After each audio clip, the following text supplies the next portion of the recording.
Hi, this is Jolo Bukid at kayo'y nakikinig sa DZDG 96.7.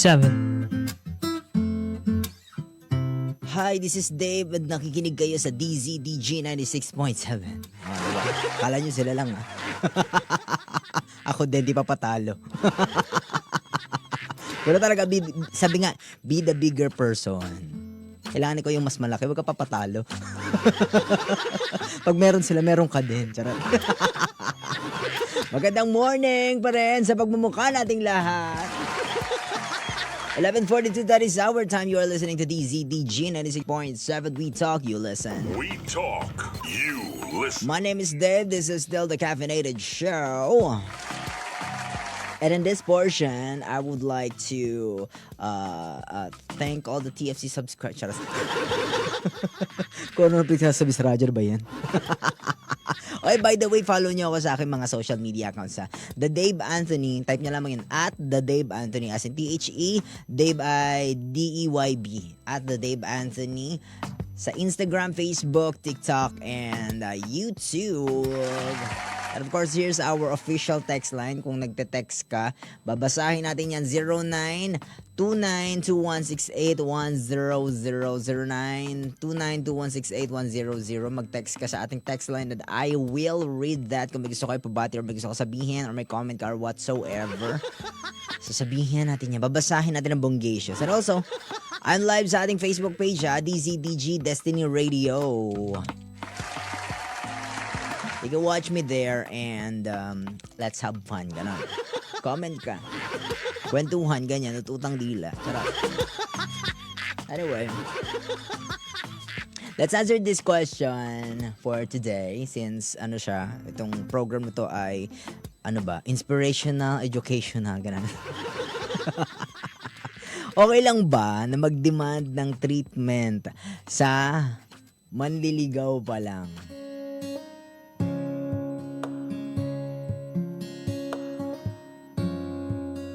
Halimbawa, nasa ligaw stage pa lang kayo, no? Okay lang ba na mag-demand ka na itrato ka ng ganito? Or mag-demand ka na nanliligaw mismo na ganito dapat mag-respond yung nililigawan mo sa'yo? Yan. Let's talk about that. Di ba kasi meron naman talagang ganun eh. Di ba may times na manliligaw ka pa lang, ikaw pala, nandun ka pa lang sa stage na nanliligaw ka pero meron ka na agad audacity na magsabi ng ganito mo ko dapat itrato. Di ba may mga ganyan eh. Nanliligaw ka pa lang pero demanding ka na. Meron naman mga nililigawan na grabe naman din mag-demand ng bonggacious naman, di ba? So is it okay to do that? Mag-demand ng treatment kung nasa legal stage pa lang kayo? Ewan ko, di ako nagdi-demand. Ako pag nanliligaw ka, sa akin ako nanliligaw ka, wala kang karapatan mag-demand at all. Nanliligaw ka eh, di ba? Ikaw yung nanliligaw. Ba't ka ba nanliligaw? Nanliligaw ka para makuha yung oo niya. So, tawag dito, yun, wala akong maharap na ibang term. Nanliligaw ka kasi.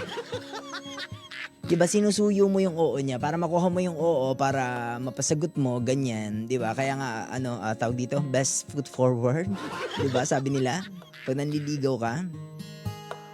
So, di ka pwede mag-demand kasi ginusto mong, ikaw yung pumasok sa buhay niya. O, diba yun yung term? Ikaw yung pumasok sa buhay niya, wag kang mag-demand kung papaano ka dapat maglalakad sa buhay niya. Ikaw yung pumasok dun eh, diba? Kung medyo masungit siya, wala magagawa.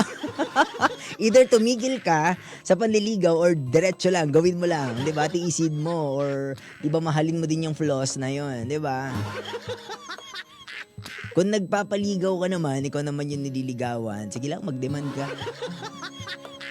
Diba naniniwala kasi ako na ang ligaw part ay yun yung test eh, kung aalagaan ka ba, kung compatible ba kayo, diba? Just be you. Diba, maging ikaw lang. Ganon ka din, ikaw nanliligaw, just be you. Diba, ang pangit naman kung habang nanliligaw ka, lagi ka lang best foot forward. Pagkatapos ng ligawan stage, wala na, hindi ka na best foot forward, ganon. Diba, be real. Pag nanliligaw ka, be real. Kung nililigawan ka, be real din. Diba, kung Kung umuutot ka bigla sa harapan niya, di ba? Baboy mo sa part na yun. Pero kung yun kayo, di ba? Kailangan makita niyo yung nanliligawan, nung nanliligaw sa'yo para makilala ka niya agad, di ba? So, is it okay to demand mga ganyang bagay? Huwag na kayong mag-demand, just be real. Yun na lang. Di mo kailangan mag-demand eh. Kailangan maging totoo sa kanya, sa sarili mo din, di ba? Ayun, wala lang, na-share ko lang. Kasi ang daming ganyan. Hello po sa mga ganyan ha. Nanliligaw pa lang pero nagtatanong, "Hoy, bakit ganyan ka sumagot sa akin? Bakit ganito ganito mo ko at hindi ka nag-good morning sa akin?" 'Di ba? Ikaw yung nanliligaw, 'di ba? Bakit mag-e-expect ka mag-good morning sa si ate girl, 'di ba? Ay, hindi ka dapat nagpapaligaw sa iba, hindi ka dapat nag-i-entertain ng ibang tao kasi nanliligaw ako sa iyo. Hindi ganun 'yon. Ano kung may manligaw sa kanyang iba? Ano ngayon kung ano? Kasi may mga ganyan tayong scene sa mga ligawan stage. Binabakura na agad.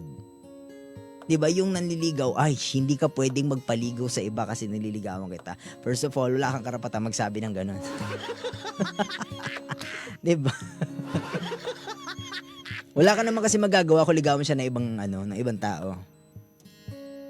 'Di ba? May the best man win, 'di ba? Galingan mo. Di ba kasi hindi mo siya pag-aari? Di ba di mo pa nakukuha yung oo niya? Hindi pa kayo partner, hindi pa kayo exclusive together, hindi pa kayo, walang kayo. Di ba nanliligaw ka pa lang? So kung ligawan siya ng iba, wala kang pakialam dun. Di ba usapang ligawan tayo today?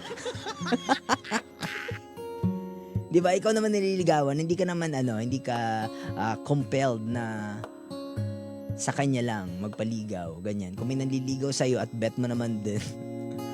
Diba? Pero kung hindi mo naman talaga sasagutin, wala naman talagang chance, sabihin mo agad. Diba? Hindi yung hindi yung pinapaasa mo yung tao. Wala naman pala talagang chance, di mo pa talaga sasagutin naman, tapos pinapaligaw mo pa rin. Nagpapaligaw ka pa, di ba? Wala rin. Kakasakitan lang kayo. Anyway, 10 minutes before 12, that is our time. Sa mga nililigawan today, ay, sana lahat. Sana lahat talaga. Sana all.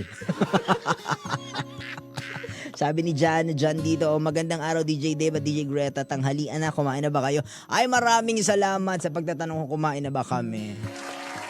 Balita ko, nagpunta ka dito, nagpa-picture ka kay Greta. Sana lahat. Sabi ng mami, nanonood ang mami, may demand lang pag commitment na. Yan, oo, pag committed na kayo sa isa't isa, tsaka lang kayo mag-demand, 'di ba? Pero kung hindi pa naman, wala pang nagliligawan pa lang kayo, wala kayong demand, 'di ba? Susuntokin na magdi-demand. Nananakit diyan. Pero kung magbabalik pa ako, more kwentuhan, more tawanan, and more chikahan. In the meantime, more tutugan muna tayo, ha? Babalik tayo. My name is Dave. This is The Caffeinated Show, only here on DZDG 96.7. We talk, you listen. We talk, you listen. Hanggang mamaya pa tayo 2:00 magchichikahan. In the meantime, kumain muna kayo, ha? Huwag alam papalipas. Magpalipas ay bubulagta. Ayan, ha? Be right back. In the meantime, enjoy the music. Ang Marcafe 5-in-1 plus 1 Coffee Mix. Mula sa pinagsama-samang herbal extract, ang kapeng may natural na sangkap. Kaya para sa kumpletong araw, mag-Marcafe ka na! Marcafe 5-in-1 plus 1 Coffee Mix. Ang sarap ng natural. Available in Southstar Drug, TGP The Generics Pharmacy, and at leading drugstores and supermarkets near you.